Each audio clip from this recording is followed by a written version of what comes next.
Good morning, everybody. My name is Heidi Peterson. I'm the Vice President of Agricultural Research and Conservation for Sand County Foundation. I welcome you all to the webinar today, Working Together, Watershed Partnerships, Credit Trading, and Performance-Based Conservation.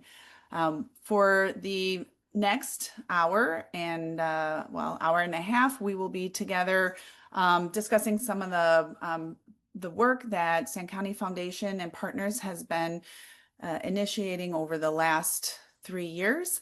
And I wanted to begin with just a few housekeeping reminders. First of all, please keep yourself muted. Utilize the question and answer box rather than the chat in the bottom. So there should be a question and answer or Q&A if you go under more on the bottom of your screen. So click on that and you can put any questions and we'll be feeding those to our panelists at the end of the presentation today. And then I will be adding links throughout the session in the chat box. So if one of our speakers mentions a website, the link will go in the chat box. And then lastly, at the very end of the presentation today, there will be the opportunity for continuing ed credits. Those have been pre-approved by the American Society of Agronomy for Certified Crop Advisors. If you are a professional engineer or other certified professional, you can self-report your credits. And with that, we will launch into the webinar here. All right.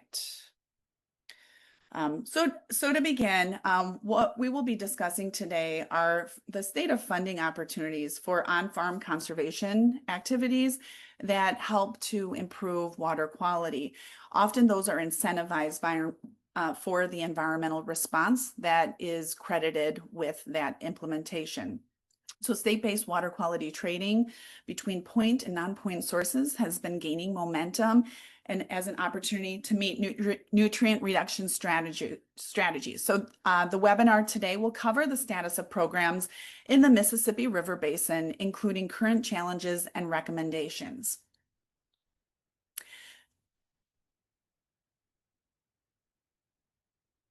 To begin, for those of you who are unfamiliar with Sand County Foundation, we're a small national nonprofit that works at the intersection of agriculture and the environment. We're based in Madison, Wisconsin, but we have staff situated throughout the United States, and we focus on inspiring and enabling private landowners to advance the voluntary adoption of conservation. So farmers, ranchers, and forest landowners. We have almost 60 years of experience. And we've been really focused on advancing Aldo Leopold's idea of a land ethic, looking at engaging private landowners, specifically because over 60% of the land in the U.S. is privately owned and 70% of that in agricultural use. So the key to environmental improvement is through working with those private landowners.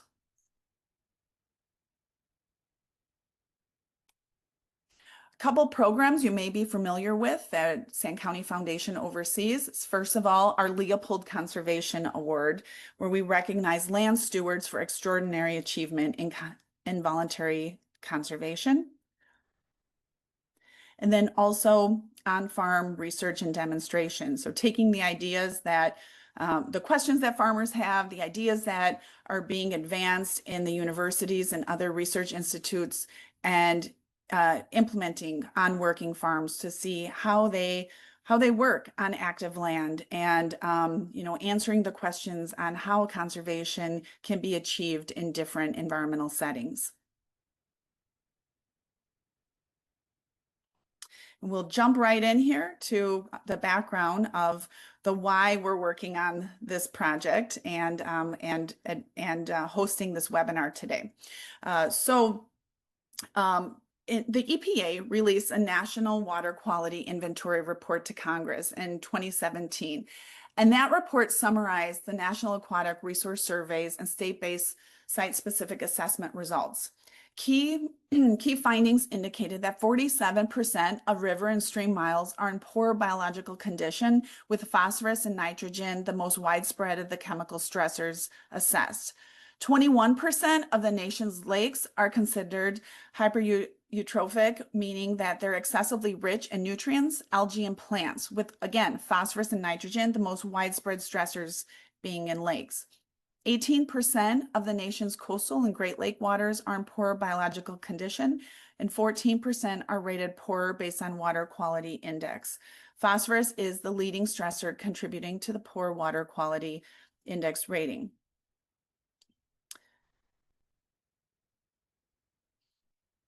Focusing our presentation today on advancements in the Mississippi River Basin, ag inputs are the largest phosphorus source within the basin, with 56% from fertilizer and manure.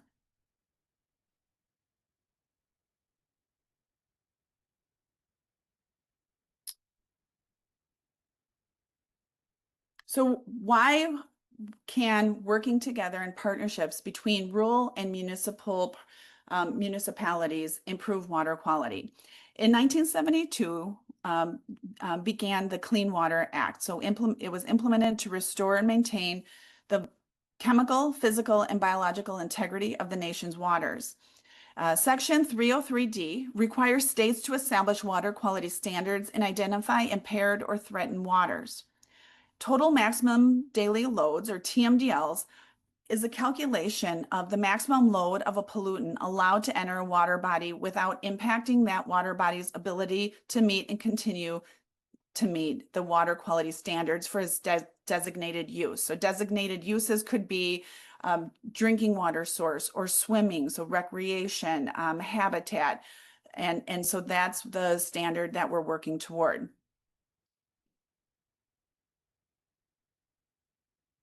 Whoops. All right. And when we look at the partnerships and why looking at a watershed as a shared resource between rural and municipal partners, when we work on farm and in the rural setting, that is going to be calculated as a non-point load. Waste loads from municipal sources, so the calculations on municipal wastewater and industrial wastewater and anything that's permitted, that falls as a waste load. So as a community expands and there's more stress put on the infrastructure within a municipality, this could lead to costly infrastructure upgrades that are required. By working together across the watershed and encouraging the dialogue with rural partners, so farmers and ranchers, this is an opportunity to implement conservation on these working lands to help offset what that waste load allocation would be. And that's what we're diving into today, are some of the discussions and advancements that have been done in order to form these partnerships. And so with that, I'm going to hand it over to Haley Summers. Thanks, Heidi. Everyone, my name is Haley Summers. I'm Sand County Foundation's Agricultural Geospatial Data Scientist. I'm really excited that you can join us today. I'm going to be talking a little bit more about our work with municipal ag partnerships. So first, just to start off, I want to define what an NPDES permit is, or a National Pollutant Discharge Elimination System permit. So these are permits given to what we call point source systems. And this is, we define that as a system that has a point. So we can track all the water that is coming from that system and is being discharged from that plant. Typically it's a municipality or some sort of a company or larger plant structure. And so when Heidi mentioned TMDLs and the idea that we can work together to improve water quality because all of water is connected. And so our idea was, are there ways that we can continue to work together to improve the water quality to meet these total maximum daily load limits, or TMDLs? And this was the idea behind our municipal and rural or municipal ag partnerships. So the idea is that we can connect upstream non-point sources or farmers and landowners to the municipal water bodies. So the municipalities, as they're trying to work upstream and reduce pollution upstream, they can help farmers by paying for some of those conservation practices or finding other ways to encourage farmers to do conservation practices. And then those benefits are coming to the municipality. And so it's a great way for municipal systems or corporate systems that have point sources to work with the rural landscape.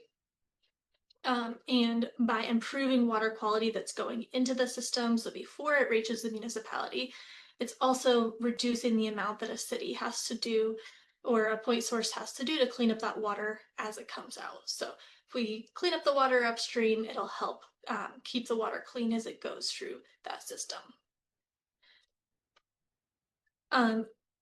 We've seen this being done quite often with trading, and water quality trading offers several potential benefits.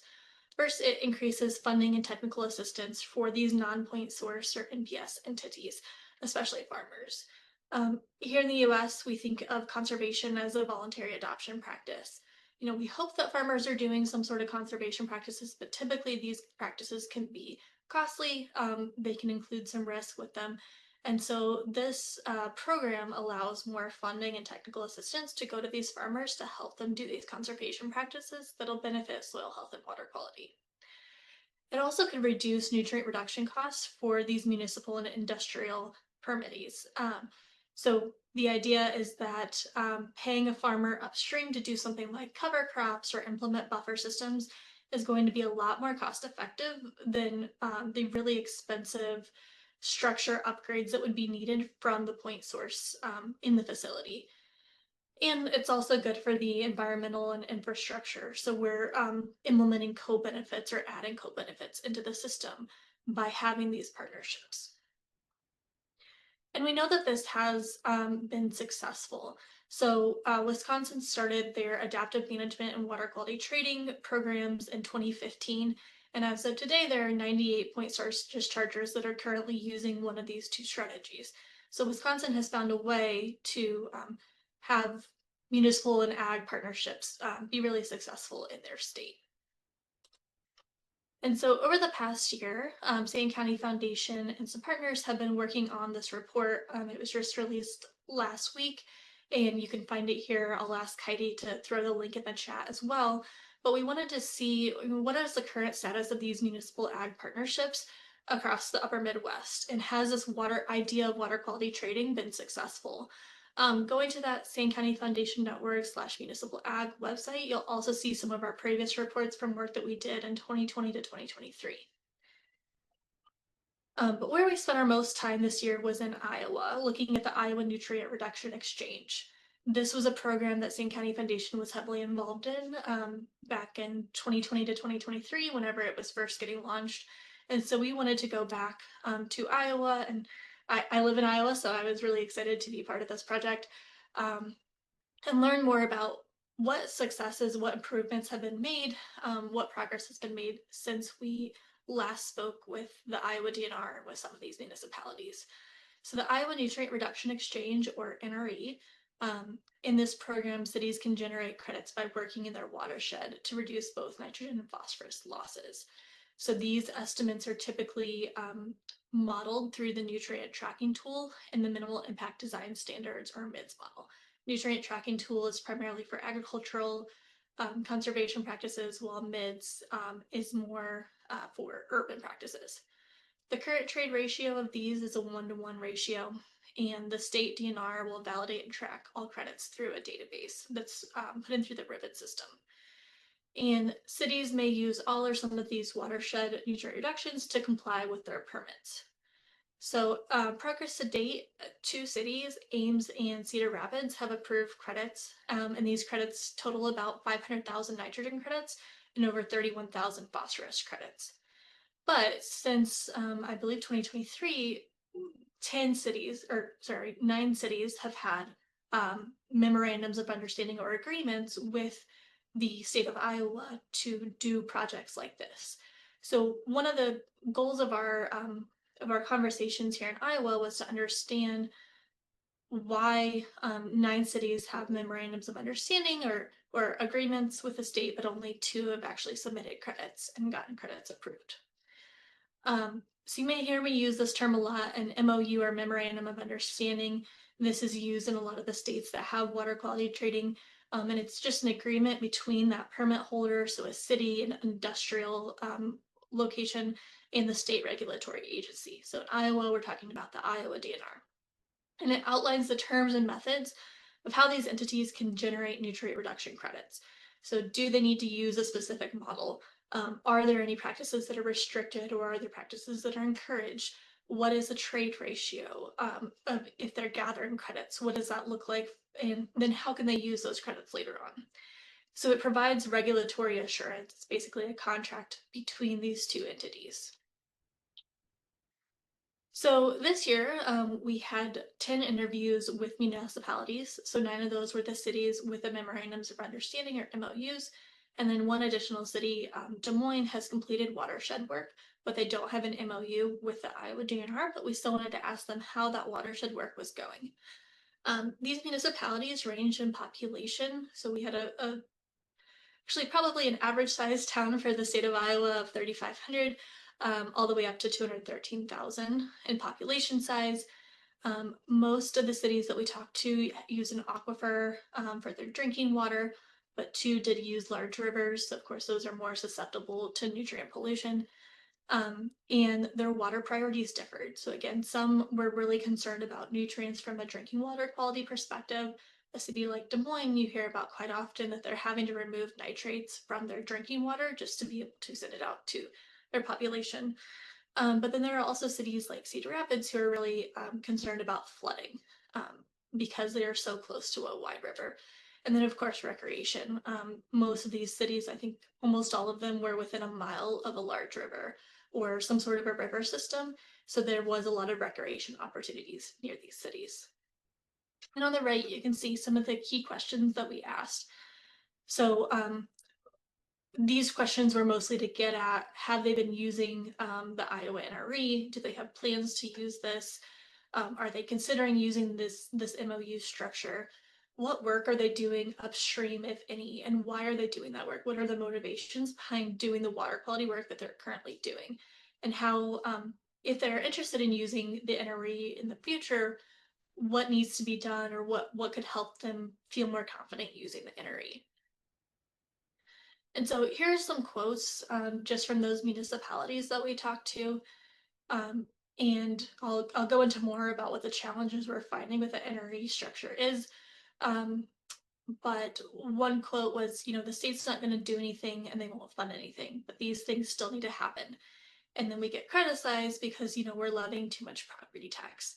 And this was kind of a theme that we saw all along. I mean, all these quotes kind of go around a central theme, is that a city is really worried about how it's going to convince its citizens that that they plan to spend money outside of the city. Citizens are paying taxes and they don't want to see their taxes increase just for that money to be spent outside of city limits. Another quote related to this was, we can't justify spending a citizen's tax or utility dollars on making public improvements outside of the city limits. There's really not a benefit to do that right now. And the reason there isn't a benefit is because the city has no nutrient reduction requirements. And so it was just really hard for these cities to justify spending more money outside of the city limits. And there was also some misclarification or lack of understanding on what benefits are they getting if they spend this money. So one city asked, does $100,000 of investment in this program, does that move the needle 1% on water quality or 10%? They just weren't sure how this process would work and what benefits it would bring to the city. So going into the current challenges we found, and again, we have a whole report that goes into these in more detail, but the biggest challenge was a lack of clarity on program benefits. So cities don't know how much these benefits or how much these credits are going to cost them. What does that look like to work outside of the watershed? They feel like their budgets have been cut either through state funding and prioritization, or reduce taxes, and just reduce budgets in general. Some of the funding that previously was available for these types of conservation practices is no longer available for them. They do feel like there's a lack of regulation and accountability, and maybe some shifting blame of who is really responsible for these conservation practices and for improving water quality. And then one of the other biggest things that we notice, and we'll get into this a little bit later, but most of the municipality workers are hired to work in a municipality. They don't always understand agriculture and the rural context. And so working with landowners and farmers, there's a large knowledge gap there. There's a knowledge gap when you're going to go into the nutrient tracking tool or the MIDS tool. And it takes a lot of staff time to make sure that you have all of the details and data that you need to put into these tools and to get approved credits. And finally, there's just an urban-rural disconnect of who's to blame, who should be focusing on this water quality, and just the right people aren't in the room for these conversations. So I also wanted to talk about the Illinois nutrient offset process. So that was another state that we did a lot of work in this year. In that process, cities are generating credits to reduce both nitrogen and phosphorus losses again. These nutrient reductions can be estimated again using the nutrient tracking tool or NTT, but the MOU in this state can also include the STEP-L or PLET, the two other EPA models.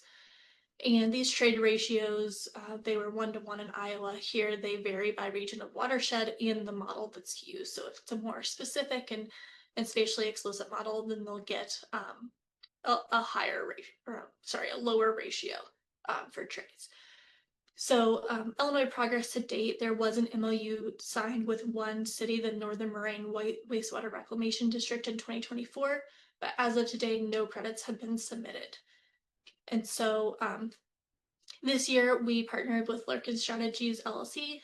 So you'll hear from Lauren Lurkins later, and then Northwater Consulting to meet with the Bloomington Normal Water Reclamation District, or BENWARD, to see if they would be interested in performing an MOU. And the reason that we talked to Bloomington Normal is because you can see on the right, they're already doing a lot of really cool work in their watershed. They're really progressive in the ways that they are spending money to improve water quality, and they're actually below their water quality requirements right now. But ultimately they decided not to move forward with an MOU. And here are some of those reasons, and Lauren can also answer some more questions about this later. But one thing is that they already needed to upgrade some of their facilities. It was just time to do that, and those upgrades were necessary even if they decided to go to a water quality credit process. They were a little bit worried about the riskiness of working with a third party, like private landowners, if they only did conservation practices for a year, and BENWARD had invested all of this time and money into these relationships. They were worried that that investment would fall flat because they were relying on a third party to generate these credits. And then there was uncertainty about the future administrative costs and mechanisms to perform the work. And of course, there's administrative barriers as well. As I mentioned, there's only currently one memorandum of understanding, or MOU, in the state of Illinois, and there hasn't been many standards or just documentation coming from the Illinois EPA on how to do this process and how to be successful in this process. So there was a lot of risk, or BENWARD thought that there would be a lot of risk involved. And as I mentioned, they are already operating below the current minimum water quality standards, and so they don't really see any point of continuing to improve their water quality if they're already operating at the minimum. So some takeaways from Illinois and Iowa are that these permittees must feel confident to work in a rural watershed context so that they can build a relationship with farmers, and they must possess the agricultural knowledge. And so some suggestions that we had is making sure that they're working with rural partners or hiring new staff that are available to do this. But of course, that takes money. It takes money to hire a new staff person that is dedicated to working in rural partnerships. And sometimes that's only available for larger plants or larger municipalities. Working with rural water partners, both Illinois and Iowa, they've been working with the Soil and Water Outcomes Fund, which is a great opportunity for these municipalities to contract out the work to work with farmers. But again, that does cost money to do that process. And these permittees also must feel confident to trust the regulatory process. And right now, I think there's still a lot of confusion in exactly what those benefits are to the cities. So we suggested one possible avenue could be for the cities to start with urban practices inside their cities so they can convince their citizens that this is a good opportunity. You know, they're spending money inside the city. Um, but these processes and benefits must be clear from the state agency perspective. And it's really important to share these success stories and processes with others who are thinking about or considering these approaches. So with that, I will hand it over to Trisha Burville, and she's going to talk a little bit about a case study in Wisconsin, some work we've been doing there, and what this looks like from a farmer's perspective. Hi, everybody. I am Trisha Verville, the Agricultural Systems Director at Sand County Foundation. The last couple of years, I have been leading our performance-based conservation work in Wisconsin. And so that means that I'm the person who's offered technical assistance to the farms. I've done the modeling for the environmental metrics with the farms data. And then I've also been helping meld the goals of the relationships that have been developing with the agriculture and non-agricultural community in these watershed partnerships.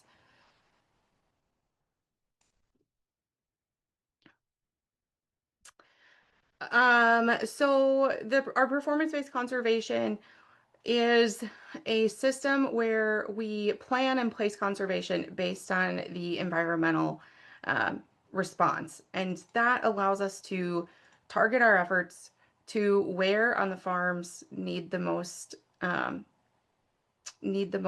care, they have the most loss. We can really create some efficiencies with the farm's time and the practices that they implement and make sure that they're giving the environmental benefits that the farms are looking for. And so for our Wisconsin work, that means we've focused on phosphorus pounds and soil sediment tons.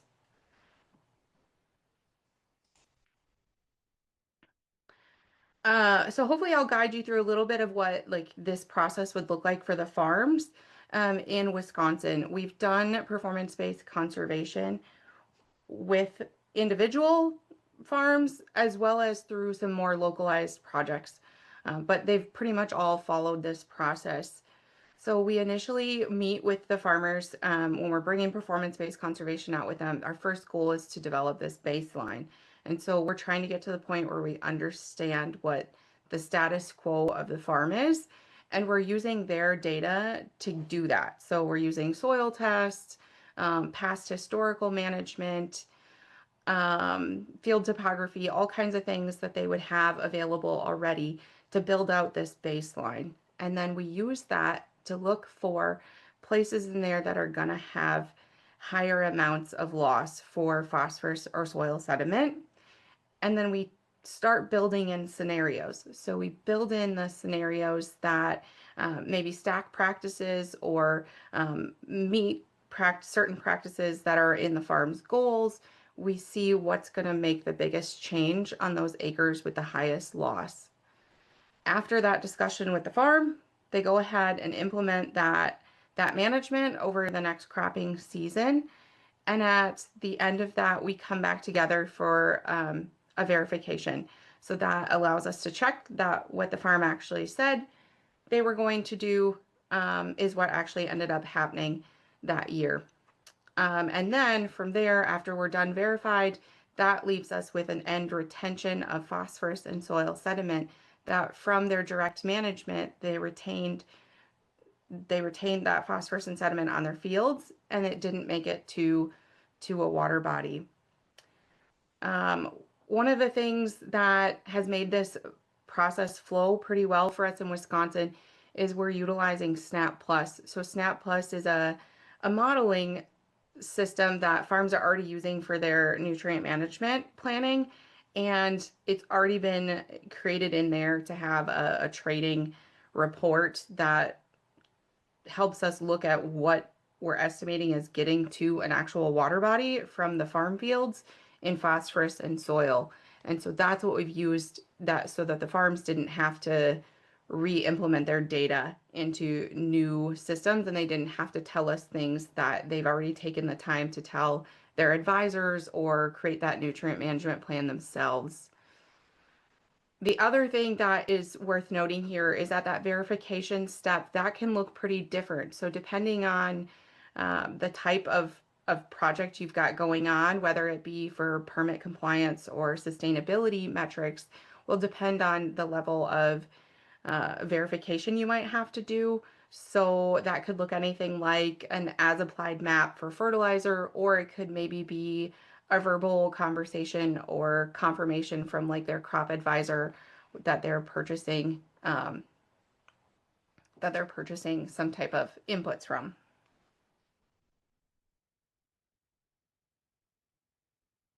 All of this allows the farm a lot of flexibility. So by using SNAP Plus and really focusing on those metrics of phosphorus and soil sediment and water quality, we're not focusing so specifically on the exact practices that the farms have to implement, which allows them to choose practices that are going to do what they want for water quality, but also that fit their operation. And that can be anything from typically it can be some type of tillage reduction, any kind of fertilizer or manure changes related to rate, placement, timing, or source. It could be filter strips, crop rotation changes. So that list is pretty broad of the things that you can fit in the model, but that also are going to provide you some of the changes you're looking for. This metric that they end with related to water quality is a big deal to the farms too. It was actually really interesting when talking to the farms that have participated in our performance-based conservation, how high on the list that water quality is as one of their farm goals.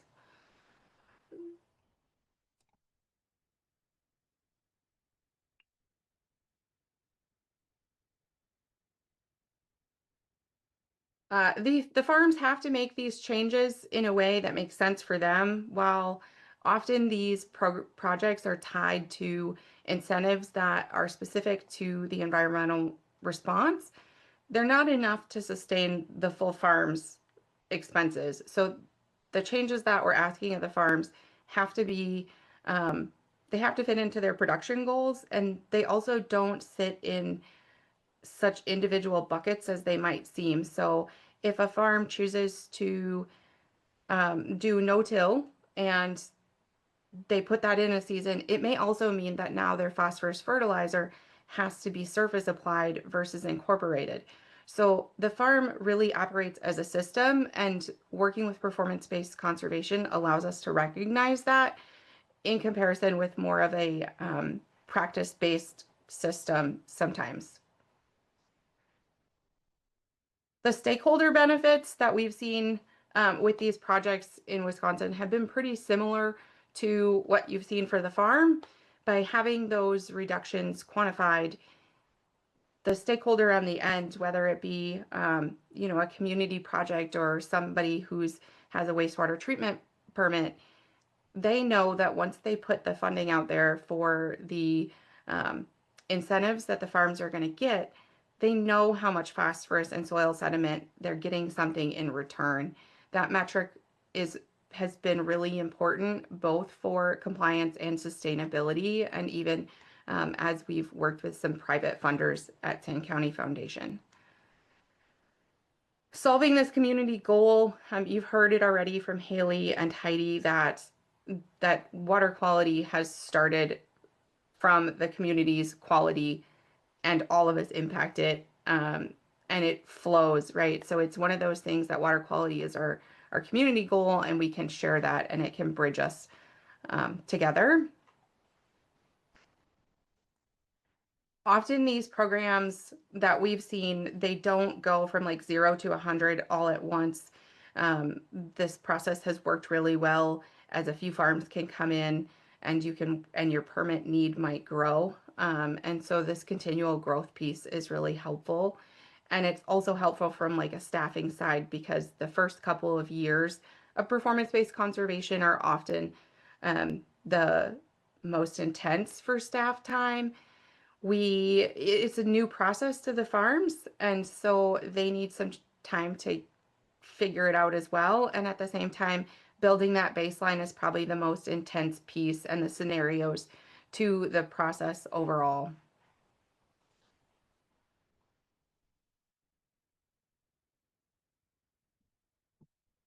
And here's the challenges. This is always the things. There are lots of ways to calculate incentives. We use one way in Wisconsin with SNAP Plus, but even within that, um, there are different ways to calculate the baseline, and the more cumbersome of the data entry you put in and do your modeling, it's often what leads the most accurate results, but there's also a balance, like how much time and what does your project require. So we have to navigate those in project design. Staff experience in agriculture is really helpful. It is, again, it sounds simple sometimes to implement something like reduced tillage or cover crop, but often these models are relatively complex when you layer on all the things happening on the farm. And so having some staff that can also work with the farms as a technical advisor and run the models and have those discussions is important. So far, I mean, the wastewater treatment plants or sometimes our community sustainability partners, they don't always have that staff already there. They have a lot of folks who are already well versed in permit compliance, and so the agricultural side might be new to a relationship. It's a new concept to the farm. We talked about that. So they're not, when they come in with a performance-based conservation project, they don't necessarily know the incentives they're going to walk away with because they're based on what management they do for the farm. So that is a new concept and something to really put a lot of emphasis on those scenarios to help make sure they're comfortable. And farms don't really follow watershed boundaries. The watershed is often going to cut right through certain farm fields, and so how a program is going to navigate that is important to start off your program with too. That might include, you might include the full farm's acreage, or you might end up not including the farms that are cut by watershed boundaries at all.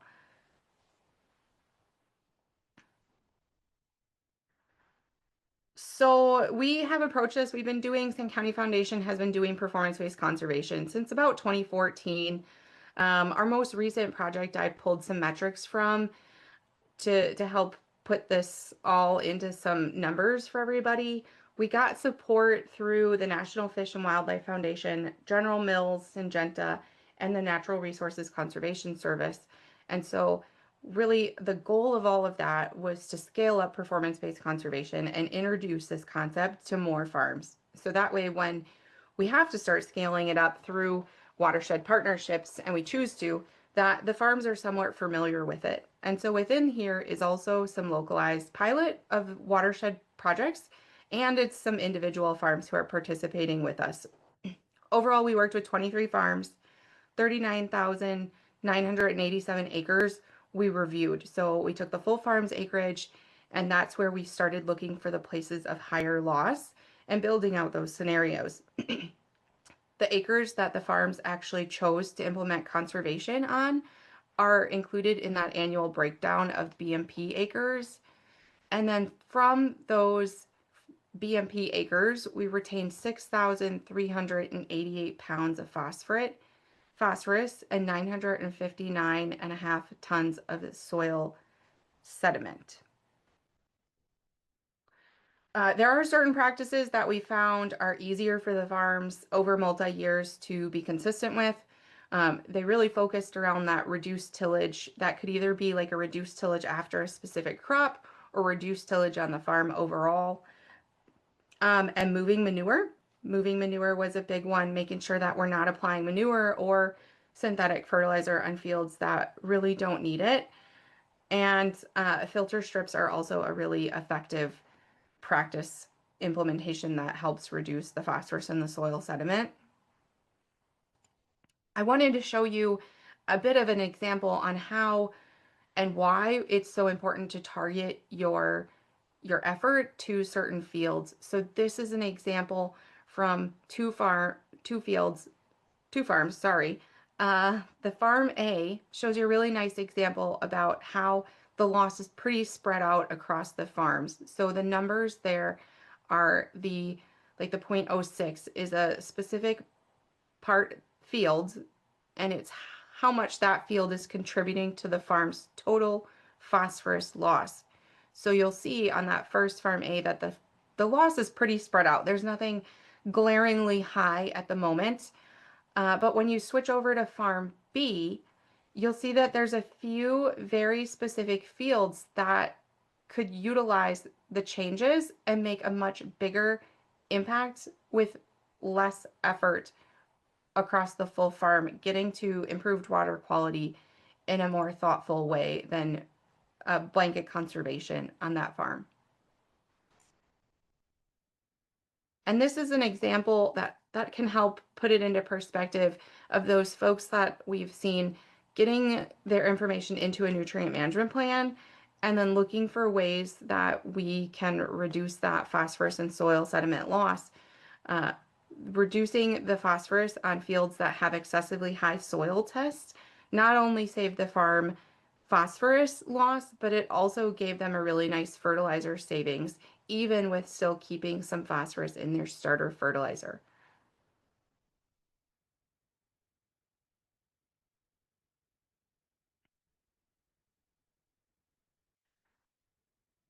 So I wanted to dive in just a little bit to one of those localized examples.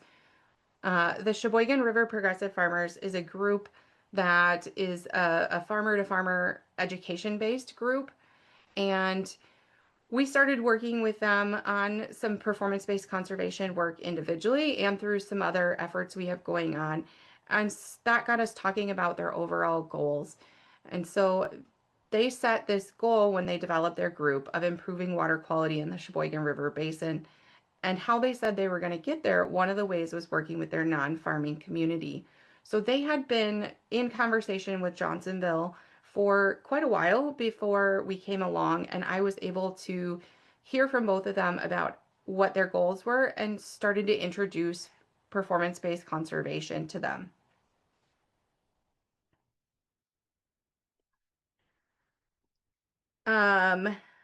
This is probably one of my favorite parts of this project. So we had a lot of discussions that had to be kind of focused around this piece of like, why would the farms, the theme kept coming about, why would the farms want to be the people who help somebody else pollute? And really that came to the piece that we need to start this positive relationship, and that needed to happen by openness. And Johnsonville was fantastic about helping make sure this happened, and so were the 4 farms who ended up participating in our pilot. So in return for the farms participating, Johnsonville was offering up an opportunity for a long-term relationship. And ultimately, that would mean they were working together to meet that original farmer-led group's goals of improving water quality. So 4 farms participated in the pilot, and Johnsonville invited them and other members of their farmer-led group out to visit their wastewater treatment plant. And that was a clear turning point from when the farms recognized that there was a lot of technology and effort that was going into cleaning the water and making sure that they were releasing clean water. And on the other side, Johnsonville staff were invited out to the farms, and they were able to see just how complex that some of the farming systems are and management changes, especially when you're operating with a lot of things that are out of your control related to limited staff, product availability, and the weather.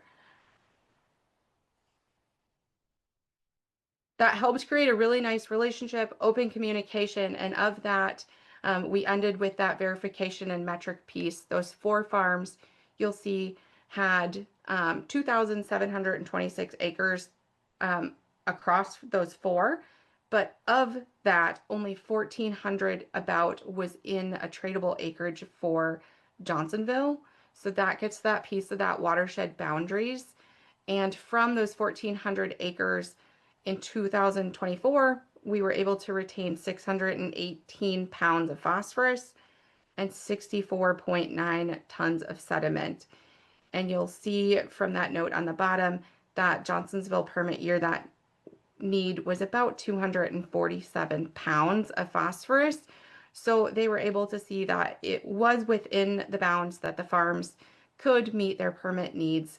This was a pilot project. That was the initial conversation about, from Johnsonville's perspective, they didn't know how many pounds could come from the farms or tons of sediment, and they needed to make sure that this would be able to meet their compliance needs.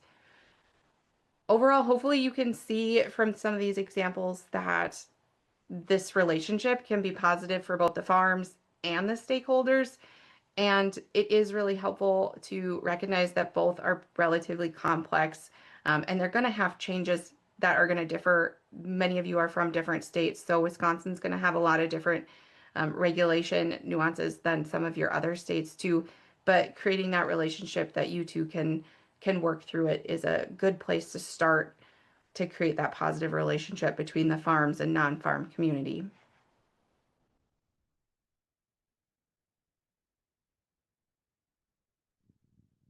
I can take it over here. Thanks, Trisha. So I just wanted to shout out before we move into our panel, a couple of other states in the Midwest, or I guess not in the Midwest, and then a couple other states that are doing either performance-based conservation and or municipal ag watershed partnership work.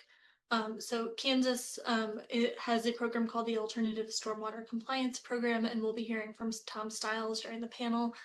So far, there are 3 municipalities in that program and in varying stages of getting off the ground with that work. And Tom can explain that program a little bit more. And then also Vermont has a pay-for-performance program to help with the Lake Champlain Basin TMDL. And they're utilizing a farm prep model to, and that's been a 4-year program. And with that, just to kind of summarize part of the report, and a lot of what we've heard today from Trisha and from the Illinois and Iowa case studies that we looked into this year, are that relationships are really the key to successful municipal ag partnerships. And so the municipalities and entities or industrial entities that have been successful with these partnerships have prioritized community engagement. They've solicited diverse funding streams. They've invested in their staff capacity, and they've maintained strong partnerships with each other to really build on these partnerships. And with that, I'm going to move us into the panel. So just a reminder to put your questions into the Q&A box.